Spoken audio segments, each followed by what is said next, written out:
오늘은 다양한 표현으로 마음 드러내기라는 큰 단원 내 빵집에 아는 것이 힘 내용 정리에 들어가겠습니다. 경험을 문학작품으로 표현하기. 아는 것의 힘 내용을 보시면요. 경험과 글쓰기. 이건 어떤 내용이냐 하면 우리의 삶은 수많은 경험의 연속이며 여러분들 하루하루 살아가는 모든 모습들이 경험들의 연속이죠. 자신이 겪고 느낀 것에 대한 성찰이라는 게 뭐냐면 자신의 마음을 반성하고 살피는 게 성찰이죠. 그런 성찰과 글쓰기를 통해서 여러분이 겪은 그런 경험들이 의미를 갖게 되는 것입니다. 그럼 경험에 대한 성찰과 글쓰기의 효과는 어떤 것이 있을까요? 첫 번째는 경험들이 의미를 갖게 된다. 자, 경험들이 의미를 갖게 된다는 것은 무엇을 의미할까요? 자, 우리 경험이라는 거는 그냥 간직하고 있으면 기억이 되겠죠. 그러나 그 기억을 오래오래 되새김질 하려면 어떻게 해요? 그 경험들을 바로 글을 써야 되겠죠. 글을 쓰려면 자신의 삶을 돌아보게 되겠죠.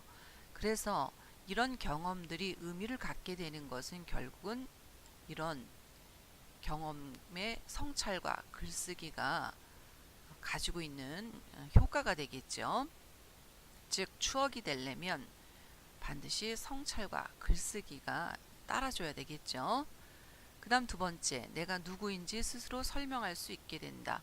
성찰을 통해서 자신의 말로 글을 썼기 때문에 스스로 설명할 수 있게 되는 것이죠. 그래서 글쓰기는 경험들이 의미를 갖게 되고요. 자기가 누구인지 스스로 설명할 수 있게 되겠습니다. 그러면 경험의 문학적 형상화 두 번째 내용이 되겠습니다. 경험에 새로운 질서를 부여하고 문학적인 아름다움을 만들어내는 과정이라 이렇게 이야기했습니다. 자, 요건 무엇을 의미하나요?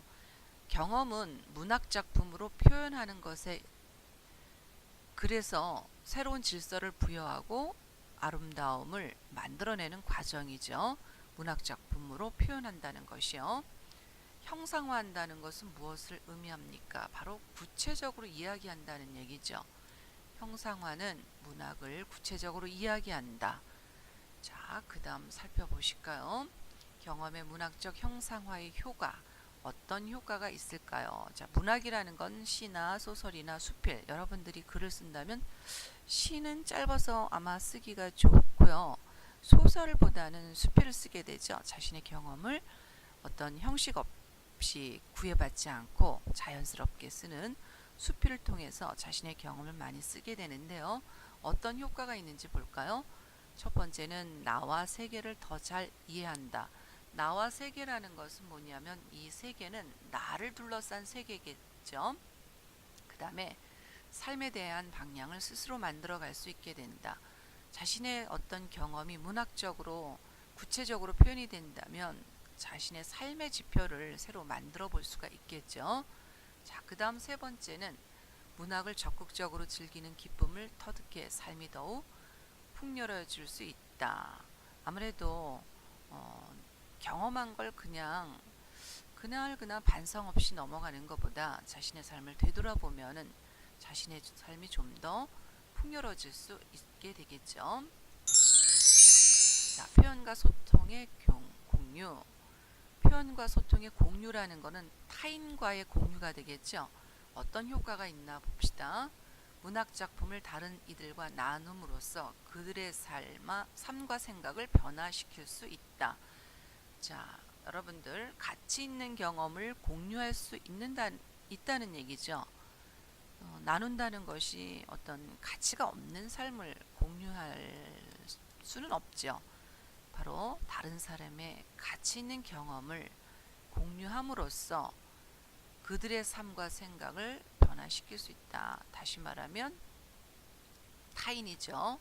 바로 이런 사람들과 자신의 경험을 나눔으로써 그 사람들의 생각을 변화시킬 수 있다는 이야기예요. 여러분은 마찬가지로 타인의 문학작품을 통해서 내 삶의 변화를 여러분들 경험해 본 적이 있을 것입니다. 그 다음 이러한 소통을 통해서 이전보다 더 나은 존재로 성장을 하게 된다. 자, 이전이라는 건 뭘까요? 바로 글쓰기 이전이라고 할 수 있죠. 글쓰기 이전보다 훨씬 더 다양하게 자신의 모습을 성장을 추구할 수 있게 된다는 이야기입니다. 자, 이 글의 작품을 한번 감상해 볼까요? 우선 글쓴이 이분은요 일용직을 하신 분이에요. 1951년 출생이고요. 일용직 근로자면서 보일러공이었어요. 그런데 자신의 삶을 40이 넘어서 시를 쓰기 시작하면서 경험에서 우러난 그런 생활의 시를 사용해서 다른 사람들에게 훨씬 더 공감할 수 있는 시를 썼죠.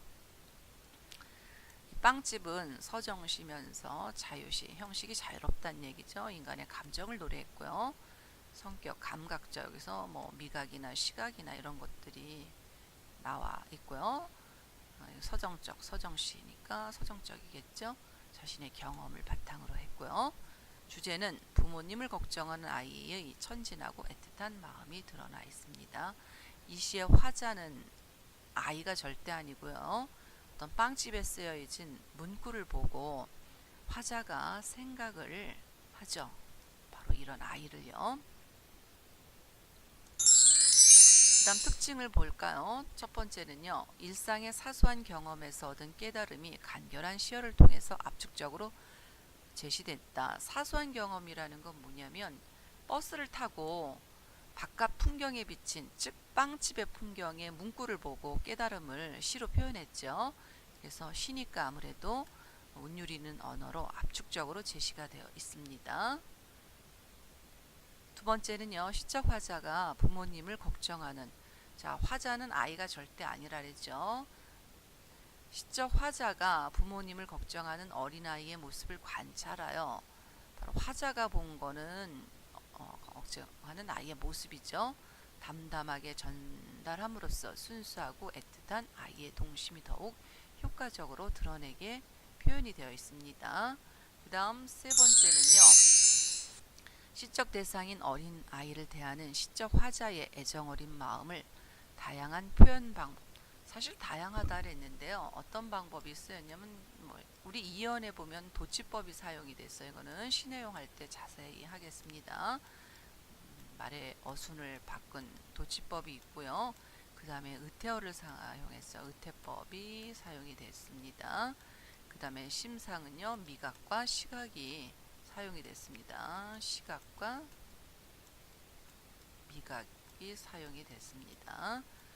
그래서 효과적으로 드러낸 시가 되겠습니다. 오늘 강의는 여기까지입니다. 이상입니다.